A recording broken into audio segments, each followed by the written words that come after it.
नमस्कार दोस्तों, स्वागत है आप सभी का मेरे चैनल यूरेनियम गुरुजी में। यहाँ पर हम लोग आज 11 सितंबर से बनने वाले करंट अफेयर को डिस्कस करने वाले हैं। आज का सेशन काफ़ी महत्वपूर्ण होने वाला है क्योंकि उपराष्ट्रपति भारत के अभी नए बने हैं, तो उपराष्ट्रपति से रिलेटेड जितने भी क्वेश्चन बन सकते हैं वो सारा मैं करवाने वाला हूँ। साथ ही में जो नेपाल वाला मैटर है उसके बारे में हम लोग आज समझेंगे। चलिए शुरू करते हैं आज का सेशन। तो पहला ही क्वेश्चन काफ़ी महत्वपूर्ण है।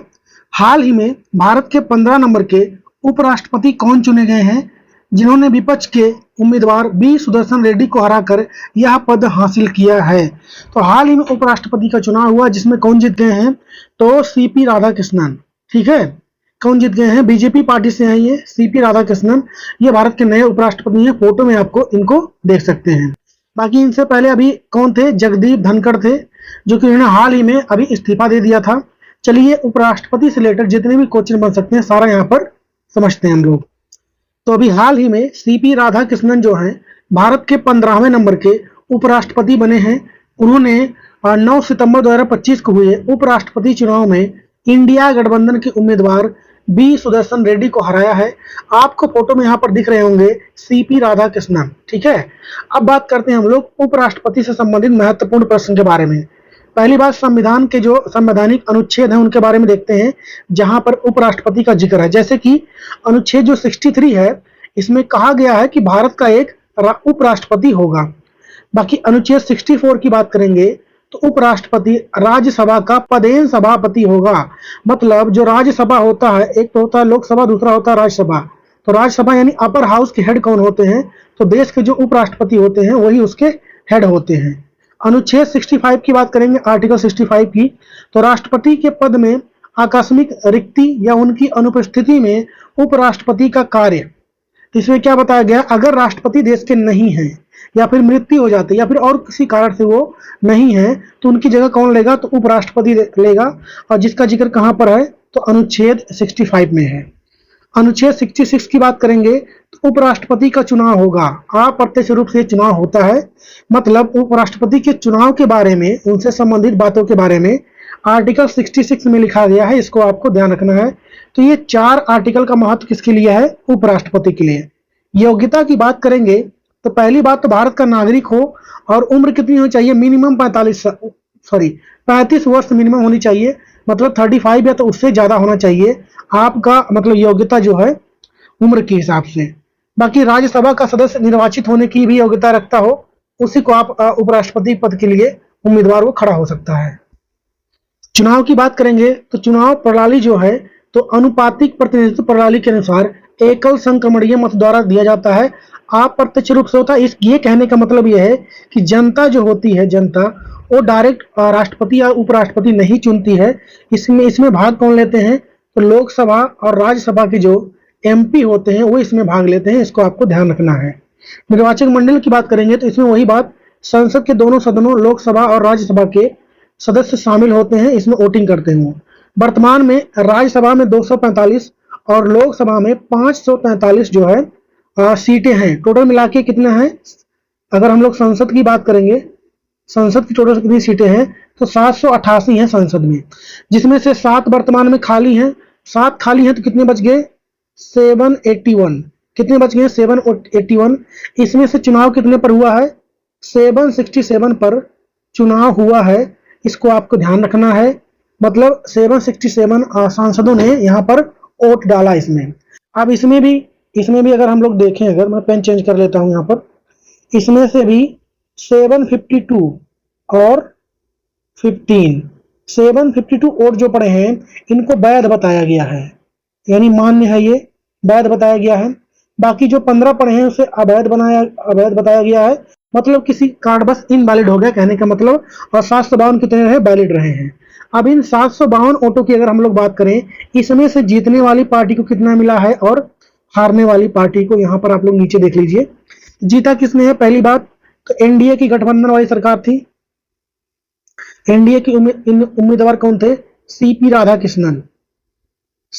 राधाकृष्णन। ये मतलब इसको जीते हैं इन्होंने। टोटल अगर बात करेंगे वोटों की तो इन्हें 752 वोट मिले थे। वहीं पर हारे कौन है, तो सुदर्शन रेड्डी जो कि इस चुनाव को हार गए हैं। इनको कितने वोट मिले थे, 300 वोट इनको भी मिले थे, इसको भी आपको ध्यान रखना होता है। बाकी टोटल का कितना चाहिए होता है, तो 50% +1 चाहिए होता है। जैसे कि मतलब अगर 100 वोट है तो जो 50 + 1 यानी 51 वोट पाएगा वो जीत जाएगा। 50% से एक ज्यादा चाहिए होता है, ठीक है। बाकी यहाँ पर हम लोग बात करेंगे कार्यालय और पद से हटाने की, तो कार्यकाल, सॉरी कार्यालय नहीं, कार्यकाल की बात करेंगे उपराष्ट्रपति के, तो 5 वर्ष इनका कार्यकाल होता है। हटाना कैसे हटा सकते हैं इनको, तो उन्हें राज्यसभा में बहुमत से पारित प्रस्ताव द्वारा हटाया जा सकता है, जिसे लोकसभा द्वारा भी स्वीकार किया जाता है। इस तरीके से इनको पद से हटा सकते हैं। बाकी मैंने इस बार जो चुनाव हुआ इसके बारे में भी सारा आपको यहाँ बता दिया, किसको कितनी वोटें मिली हैं। वहीं पर उपराष्ट्रपति के कार्य और शक्तियों की बात करें अगर हम लोग, तो राज्यसभा का सभापति तो होते ही, साथ में वो उपराष्ट्रपति राज्यसभा का पदेन सभापति होते हैं। राष्ट्रपति का कार्यभार जो है आपका, राष्ट्रपति की मृत्यु, इस्तीफे या अनुपस्थिति में वह कार्यवाहक राष्ट्रपति के रूप में कार्य करते हैं। मैंने ऊपर ही बताया आप लोग को। वेतन और भत्तों की बात करेंगे तो उपराष्ट्रपति को मुख्य रूप से राज्यसभा के सभापति के रूप में वेतन और भत्ते मिलते हैं। भारत के 15वें उपराष्ट्रपति मतलब कौन बन गए हैं, तो यह 17वां उपराष्ट्रपति का चुनाव था, ठीक है। और सीपी राधाकृष्णन जो है 15वें व्यक्ति हैं जो कि उपराष्ट्रपति के पद पर गए हैं, ठीक है। क्यों 15वें पर, 17वीं बार तो चुनाव हो रहा है, तो 15वें है क्यों है, क्योंकि 2 लोग 2 बार रह चुके हैं। कौन कौन है वो, डॉक्टर सर्वपल्ली राधाकृष्णन और हामिद अंसारी, ये 2 बार भारत के राष्ट्रपति रह चुके हैं। इसको भी आपको ध्यान रखना है। बाकी हम लोग सीपी राधाकृष्णन बने हैं 15 नंबर के, तो इनके बारे में भी जानना जरूरी है, ठीक है, क्योंकि क्वेश्चन बन सकता है। इनका पूरा नाम अगर बात करें हम लोग, तो चंद्रपुरम पोनुसामी राधाकृष्णन यानी सीपी राधाकृष्णन नाम है इनका। जन्म कब होता है, तो 20 अक्टूबर 1957 को इनका जन्म होता है। कहां पर, तमिलनाडु के तिरुप्पुर में। बाकी वर्तमान पद की बात करें तो उपराष्ट्रपति बन ही चुके हैं 15 नंबर के। पिछला पद इनका क्या था, तो महाराष्ट्र के ये राज्यपाल थे जुलाई 2024 से ही। अच्छा, इनके कुछ अन्य पदों की बात करेंगे। इससे पहले वह झारखंड के राज्यपाल फरवरी 2023 और तेलंगाना और पुडुचेरी के उपराज्यपाल का अतिरिक्त कार्यभार भी संभाल चुके हैं। सांसद की बात करेंगे तो वह कोयम्बटूर से 2 बार 1998 और 1999 में लोकसभा के लिए चुने गए थे। इसको भी आपको ध्यान रखना है। बाकी एनडीए पार्टी को, एनडीए जो पार्टी है यानी बीजेपी पार्टी कह सकते हैं आप लोग, ठीक है, इसको साउथ इंडिया में, इसको मतलब इनकी वजह से ही ज्यादा पॉपुलैरिटी वहां पर उनको साउथ इंडिया में बीजेपी पार्टी को मिला, ठीक है। बाकी ये सारी बातें होंगी किससे रिलेटेड, उपराष्ट्रपति से रिलेटेड, जिसको वाइस प्रेसिडेंट कहते हैं हम लोग, ठीक है। आपका स्टैटिक पॉइंट हो चाहे करंट अफेयर वाला पॉइंट हो, दोनों ही कवर हो गया है। इसको आप ध्यान से देख लीजिए वीडियो को, क्वेश्चन जरूर बनेंगे भविष्य में यहाँ से। चलिए हम लोग आगे बढ़ते हैं। अगला क्वेश्चन है कि हाल ही में किस देश ने कैंसर के लिए mRNA आधारित वैक्सीन तैयार किया है, जिसने प्रोक्लिनिक ट्रायल में 100% सफलता का दावा किया है। ये क्वेश्चन मैं पहले ही आपको पढ़ा चुका हूं। mRNA दवा किसने खोजा है, तो रूस ने इसको खोजा है, इसको आपको ध्यान रखना है। और पहले खोजा था और ये दवा अब बनकर तैयार हो गई है, मतलब इसका ह्यूमन ट्रायल भी हो चुका है। तो रूस ने हाल ही में इंट्रोमिक्स, इस दवा का नाम क्या है, एंट्रोमिक्स नाम है। इसकी तरह mRNA आधारित कैंसर वैक्सीन तैयार किया है, जो अपनी शुरुआती क्लिनिकल परीक्षणों में 100% सफलता दिखाने का दावा करती है। मतलब इनका दावा है कि 100% ये कैंसर पर काम करेगा ही करेगा। अच्छा, यहाँ पर एक शब्द लिखा mRNA, इसका फुल फॉर्म क्या हो जाएगा, मैसेंजर राइबोन्यूक्लिक एसिड, आरएनए का फुल फॉर्म होता ही है वो। अच्छा, काम कैसे करती है, यह जो वैक्सीन है एक कोविड-19 mRNA वैक्सीन के समान तकनीक पर काम करती है। अच्छा, mRNA तकनीक पर, इसके पहले जो कोविड-19 की दवा थी वो भी इसी पर बनाई गई थी, तो ये भी उसी तकनीक पर काम करने वाला है, जो शरीर की प्रतिरक्षा प्रणाली को कैंसर कोशिकाओं को पहचानने और नष्ट करने में प्रशिक्षण देती है। इसको आपको ध्यान रखना है, ठीक है। बाकी mRNA का फुल फॉर्म हो ही गया, मैसेंजर राइबोन्यूक्लिक एसिड। शुरुआत में इसे कोलोरेक्टल जो है, कोलोरेक्टल कैंसर के लिए विकसित किया गया है, लेकिन बाद में इसे अन्य कैंसर के लिए भी तैयार करने की योजना है। प्रारंभिक अगर परीक्षणों की बात करेंगे तो वैक्सीन ने ट्यूमर के विकास को धीमा करने और उन्हें सिकोड़ने में प्रभावी परिणाम दिखाया है। बाकी इतनी बातें ध्यान रखें यहाँ पर। वैसे कैंसर की स्टडी को क्या बोलते हैं, तो ओन्कोलॉजी बोलते हैं, इसको भी आपको ध्यान रखना है। नेक्स्ट क्वेश्चन है कि सितंबर 2025 में भारत और रूस के बीच कौन सा बहुपक्षीय संयुक्त सैन्य अभ्यास अभी हाल ही में शुरू हुआ है, उसका नाम है जापद, क्या नाम है, जापत, जो कि भारत और रूस के बीच में शुरू हुआ है। मतलब इसमें और भी तमाम देशें पार्टिसिपेट कर रही हैं। चलिए इसके बारे में आगे डिटेल में देखते हैं। तो जापत 2025 एक बहुपक्षीय संयुक्त सैन्य अभ्यास है। बहुपक्षीय का मतलब यहाँ पर होता है कि कई देश इसमें पार्टिसिपेट कर रहे हैं, भारत भी इसमें शामिल होगा, जिसमें भारत और रूस के साथ साथ कई अन्य देश भी शामिल हैं। कहाँ पर हो रहा है इसका आयोजन? तो रूस के निजनी में हो रहा है, ठीक है, मुलिनो ट्रेनिंग ग्राउंड में 10 से 16 सितंबर तक ये चलने वाला है। नेतृत्व की बात करेंगे भारत में, तो भारतीय थल सेना के दल का नेतृत्व कुमाऊं रेजिमेंट की एक बटालियन कर रही है। लेकिन इसमें पार्टिसिपेशन की बात करेंगे तो भारत की तीनों सेनाएं इसमें पार्टिसिपेट कर रही हैं। अन्य भागीदारी की बात करेंगे, इस बहुराष्ट्रीय अभ्यास में चीन और पाकिस्तान सहित लगभग 20 देशों की सेनाएं भाग ले रही हैं। क्या उद्देश्य रहेगा इसका? तो भाग लेने वाले देशों के बीच सैन्य सहयोग को बढ़ावा देना, आतंकवाद विरोधी अभियानों, पारंपरिक युद्धों और विशेष हथियारों के कौशल में रणनीति, तकनीकी और प्रक्रियाओं का आदान प्रदान करना इसका उद्देश्य रहने वाला है। ठीक है, बाकी हम लोग रूस की बात करेंगे तो रसिया जो है आपका यूरोप और एशिया दोनों ही कॉन्टिनेंट में आता है। वर्तमान में यहाँ के राष्ट्रपति कौन है? तो व्लादिमीर पुतिन है। प्रधानमंत्री कौन है? तो मिखाइल मिशुस्तिन है। राजधानी इसकी मॉस्को होती है। मुद्रा यहाँ का रूबल चलता है, आपको पता होगा। महाद्वीप की बात करें तो यूरोप और एशिया दोनों में आता है, और जो इसको यूरेशिया भी बोलते हैं, इसको बोलते हैं यूरेशिया। सैन्य अभ्यास की बात करेंगे तो इंदिरा हो गया, जापद हो गया, पासेक्स हो गया, ये तीनों ही भारत और रूस के बीच में होता है। इसको आपको ध्यान रखना है। यहाँ पर जो कॉन्टिनेंट है एशिया और यूरोप दोनों मिला के हम लोग क्या बोल रहे होते हैं? यूरेशिया बोलते हैं। इसको आपको ध्यान रखना है। बाकी एक और कंट्री है जो कि यूरोप और एशिया दोनों में आता है, वो है आपका टर्की। कौन सा हो जाएगा? टर्की। नेक्स्ट क्वेश्चन है कि हाल ही में व्यापक विरोध प्रदर्शन के बीच किस देश के प्रधानमंत्री ने इस्तीफा दे दिया है? तो हाल ही में केपी शर्मा ओली जो कि कहाँ के प्रधानमंत्री हैं? नेपाल के हैं। इन्होंने अभी हाल ही में इस्तीफा दिया है। चलिए इसके बारे में आजकल चर्चाएं बहुत हो रही है, डिटेल में समझते हैं। तो यहाँ पर प्रदर्शन जो हो रहे हैं, विरोध प्रदर्शन जो हो रहे हैं, इसमें कई रीजन दिए जा रहे हैं। सोशल मीडिया है, ठीक है, भ्रष्टाचार है, तमाम चीजें हैं। उन सब के बारे में देखते हैं। कोई एक रीजन नहीं है, ढेर सारे मल्टीपल रीजन एक साथ मिलकर बड़ा रूप ले लिए हैं। ठीक है, तो पहला बात तो सोशल मीडिया पर प्रतिबंध है। यहाँ पर यहाँ की सरकार ने, नेपाल सरकार ने फेसबुक, एक्स यानी ट्विटर, यूट्यूब, इंस्टाग्राम सहित 20 से अधिक सोशल मीडिया प्लेटफॉर्म पर प्रतिबंध लगा दिया है। यह प्रतिबंध इसलिए लगाया गया था क्योंकि ये कंपनियां नेपाल में पंजीकरण करने और स्थानीय कार्यालय खोलने के सरकारी नियमों का पालन नहीं कर रही थी। ऐसा कहना था नेपाल गवर्नमेंट का। लेकिन वहां के लोगों का कहना है कि इसलिए बंद किया गया था कि सोशल मीडिया पे वहां पे जो सरकार काम कर रही थी वो सही से नहीं कर पा रही थी, और लोग उसे सोशल मीडिया पे दिखा रहे थे और लोग उसको देख रहे थे, जान रहे थे कि ये वहां के लोगों का कहना है कि इस वजह से सोशल मीडिया बंद किया गया था। बाकी दूसरे रीजन की बात करेंगे तो भ्रष्टाचार और कुशासन, जेन जी, ठीक है, जेन जी जो है यहाँ पर युवा पीढ़ी के नेतृत्व, मतलब जो 20 साल तक के हैं, 15-20 साल के युवा पीढ़ी के नेतृत्व में हुए इन प्रदर्शनों में सोशल मीडिया पर प्रतिबंध के अलावा सरकार के भ्रष्टाचार, भाई भतीजावाद यानी नेपोटिज्म और कुशासन खिलाफ भी गुस्सा जाहिर किया है। ठीक है, बाकी नेपो की ट्रेंडिंग ये क्या था? तो सोशल मीडिया पर राजनेताओं और उनके परिवारों की ऐशो आराम भरी जीवन शैली के वीडियो वायरल होने से युवाओं का गुस्सा और भी भड़क गया था।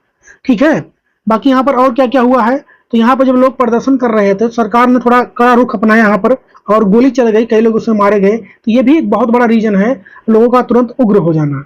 अच्छा, इसमें कितने लोगों ने इस्तीफा दिया है? तो इस्तीफे की बात करेंगे तो बढ़ते दबाव के कारण प्रधानमंत्री केपी शर्मा ओली ने इस्तीफा दिया। गृह मंत्री रमेश लेखक ने भी नैतिक जिम्मेदारी लेते हुए पद छोड़ा। बाकी यहाँ के स्वास्थ्य मिनिस्टर हो गए जो कि हेल्थ मिनिस्टर हैं, ठीक है, फाइनेंस मिनिस्टर हैं, इन सब ने भी इस्तीफा दे दिया है। अगर हिंसक प्रदर्शन की बात करें तो मौतें और चोटें, प्रदर्शनों के दौरान पुलिस की कार्रवाई में 19 लोग मारे गए और लगभग 400 से अधिक घायल हुए हैं। ये संख्या में जब तक पढ़ाना हो सकता बढ़ भी गई या मतलब बढ़ भी सकती है। ठीक है, तो फिलहाल 19 लोग बताया जा रहा था। बाकी आगजनी और तोड़फोड़, प्रदर्शनकारियों ने सरकारी इमारतों, संसद और कुछ नेताओं के घरों पर हमला किया, आगजनी की और तोड़फोड़ किया। लगभग वहां पर जितने भी नेताओं घर थे सब में आग लगा दिया है यहाँ के लोगों ने। और जो पूर्व जो वहां पे वो थे प्रधानमंत्री, जो यहाँ पे फार्मर थे, इसके पहले वाले पूर्व प्रधानमंत्री, उनके घर को भी आग लगा दिया गया और वहां पे उनकी बीवी जल गई उसमें, ये भी बात है उसमें। बाकी पीएम आवास पर हमला भी हुआ, प्रधानमंत्री ओली की निजी आवास को भी प्रदर्शनकारियों ने आग के हवाले कर दिया। तो काफी माहौल वहां पर गरमाया हुआ नेपाल में। ये सारी बातें थी नेपाल के बारे में, इसको आप लोग ध्यान रखना है। नेक्स्ट क्वेश्चन है कि हाल ही में कैमल इंटरनेशनल अवार्ड 2025 किसने जीत लिया है? तो इसको जीता है यूनुस अहमद ने। किसने जीता है? यूनुस अहमद ने। तो कैमल इंटरनेशनल अवार्ड 2025 की बात करेंगे तो यह पुरस्कार अरेबियन वर्ल्ड रिकॉर्ड द्वारा दिया गया है। पुरस्कार दुबई में एक समारोह में शारजहां कैमल रेसिंग क्लब के अध्यक्ष शेख मटर बिन हुबैदेन अल कितबी द्वारा प्रदान किया गया। नाम इनका काफी बड़ा है, ठीक है। यूनुस अहमद की बात करेंगे तो केरल के, हमारे लिए इंपॉर्टेंट क्यों है अवार्ड, क्यों मैं पढ़ा रहा हूँ आप लोग को, क्योंकि एक भारतीय को ही मिला ये। यूनुस अहमद कहाँ के हैं? भारत के केरल के पलक्कड़ जिले से संबंध रखने वाले हैं। ये एनआरआई है, ध्यान रखिए, यहाँ के हैं पर रहते विदेश में हैं। यह एक बिजनेसमैन है, इसको भी ध्यान रखना आपको। यह पुरस्कार केवल यूनुस अहमद को नहीं बल्कि विभिन्न क्षेत्रों जैसे साहित्य, कला, व्यवसाय और सोशल मीडिया में दुनिया भर के 14 अन्य उत्कृष्ट उपलब्धि हासिल करने वालों को भी दिया गया। इसको आपको ध्यान रखना है। नेक्स्ट है कि हाल ही में पंजाब, हिमाचल प्रदेश और जम्मू कश्मीर में बाढ़ राहत के लिए भारतीय सेना ने कौन सा ऑपरेशन चलाया है? तो ऑपरेशन राहत। कौन सा ऑपरेशन चलाया गया है? ऑपरेशन राहत। फोटो में आप लोग देख पा रहे हैं, वहां पर बाढ़ की वजह से काफी दिक्कतें आ गई हैं। तो ये हमारा जो आर्मी है, आर्मी ने ही चलाया है इस ऑपरेशन को। आर्मी सबको वहां से निकालने की कोशिश कर रही है। बाकी राहत सामग्री, फूड वगैरह हो गई, और भी चीजें जो हैं सारा प्रोवाइड करवा रही है। उद्देश्य की बात करेंगे तो बाढ़ प्रभावित क्षेत्रों में मानवीय सहायता और आपदा राहत प्रदान करना इसका उद्देश्य है। काम की बात करेंगे तो बाढ़ में फंसे लोगों को सुरक्षित बाहर निकालना इसका उद्देश्य है। पीड़ितों तक भोजन, पानी और चिकित्सा सहायता जैसी आवश्यक सामग्री पहुंचाना भी इसका उद्देश्य है। रास्तों और पुलों की मरम्मत करवाना, बाढ़ से क्षतिग्रस्त हुए इलाकों में राहत कार्य करना। चलिए हम लोग रिवाइज करते हैं अब कि जो हाल फिलहाल में सरकार ने या फिर भारत के द्वारा, सरकार द्वारा, आर्मी द्वारा कुछ ऑपरेशन चलाए गए हैं उसके बारे में। तो ऑपरेशन सिंदूर की बात करेंगे। सबको पता होगा कि पहलगाम आतंकी हमले के बाद बदला लेने के लिए पाकिस्तान और पीओके पर भारत ने अटैक किया था। पीओके यानी पाकिस्तान ऑक्युपाइड कश्मीर, हिंदी में बोले तो पाकिस्तान अधिकृत जम्मू और कश्मीर वाला एरिया, ठीक है। ऑपरेशन टिक्का जम्मू कश्मीर में घुसपैठ की कोशिश को नाकाम करने के लिए चलाया गया। ऑपरेशन इंद्रावती की बात करेंगे तो हैती में फंसे भारतीय नागरिकों को सुरक्षित निकालने के लिए चलाया गया था। ऑपरेशन सहयोग की बात करें तो मणिपुर में भूस्खलन यानी लैंडस्लाइड से प्रभावित और अलग थलग पड़े गांवों में मानवीय सहायता पहुंचाने के लिए। ऑपरेशन ब्रह्मा की बात करेंगे तो अभी म्यांमार में भूकंप आया था बहुत भयंकर वाला, वहां पर मदद करने के लिए हम लोगों ने चलाया था, मतलब भारत ने चलाया था। ऑपरेशन सिंधु की बात करेंगे तो ईरान और इजराइल में बढ़ते तनाव के कारण वहां से फंसे भारतीयों को निकालने के लिए ये चलाया गया था। इसको आपको ध्यान रखना है। नेक्स्ट क्वेश्चन है कि हाल ही में CAFA नेशंस कप 2025 का खिताब यह किस देश ने जीत लिया है? तो इसको जीता है उज्बेकिस्तान ने। किसने जीता है? उज्बेकिस्तान ने। नेक्स्ट है कि सेंट्रल एशियन फुटबॉल एसोसिएशन, इस अवार्ड के बारे में जानते हैं। मेजबानी किसने किया है? तो तजाकिस्तान और उज्बेकिस्तान ने मिलकर 29 अगस्त से लेकर के 8 सितंबर तक इसका आयोजन हुआ। एडिशन की बात करेंगे तो ये दूसरा ही संस्करण था इस बार। जीता कौन? तो उज्बेकिस्तान। हारा कौन? तो ईरान। भारत ने इस टूर्नामेंट में कांस्य पदक यानी ब्रॉन्ज मेडल जीता है, इसको आपको ध्यान रखना है। और पदक तालिका में भारत किस स्थान पर रहा है? तीसरे स्थान पर। पहले पे उज्बेकिस्तान, सेकंड पे ईरान और थर्ड पे भारत रहा, इसको आपको ध्यान रखना है। नेक्स्ट है कि हाल ही में यूक्रेन ने किस स्वदेशी क्रूज मिसाइल का सफल परीक्षण किया जिसकी मारक क्षमता 3000 किलोमीटर तक है? तो ये है फ्लेमिंगो। कौन सा हो जाएगा? फ्लेमिंगो है। बाकी इसके बारे में आगे देखते हैं हम। तो यूक्रेन ने हाल ही में अपनी स्वदेशी क्रूज मिसाइल फ्लेमिंगो का सफल परीक्षण किया। यह मिसाइल यूक्रेन के लिए एक महत्वपूर्ण उपलब्धि है और रूस के साथ चल रहे संघर्ष में गेम चेंजर साबित हो सकती है। मैंने कल ही पढ़ाया था कि रूस ने अभी बहुत बड़ा हमला किया, बहुत बड़ा हवाई हमला किया किसके ऊपर? यूक्रेन के ऊपर। पूरा नाम की बात करेंगे, इस मिसाइल का FP5 फ्लेमिंगो के नाम से जाना जाता है। विकसित किसने किया है? तो इसे यूक्रेन की रक्षा कंपनी फायर पॉइंट द्वारा विकसित किया गया है। इसकी घोषणा 18 अगस्त 2025 को की गई थी। मारक क्षमता की बात करेंगे तो इस मिसाइल की मारक क्षमता 3000 किलोमीटर तक है, जो इसे रूस के अंदर गहराई तक निशाना साधने में सक्षम बनाती है। यह 1150 किलोग्राम लगभग 2540 पाउंड का शक्तिशाली वार हेड ले सकता है, मतलब गोला बारूद लेके जा सकता है ये। अगला क्वेश्चन है कि हाल ही में हुए चुनाव के बाद गुयाना के राष्ट्रपति के रूप में किसे फिर से चुना गया है? तो मोहम्मद इरफान अली बने हैं। ये फोटो में आपको दिख रहे हैं मोहम्मद इरफान अली, यही बने हैं। ये लगातार तीसरी बार बने हैं, इसको भी आपको ध्यान रखना है।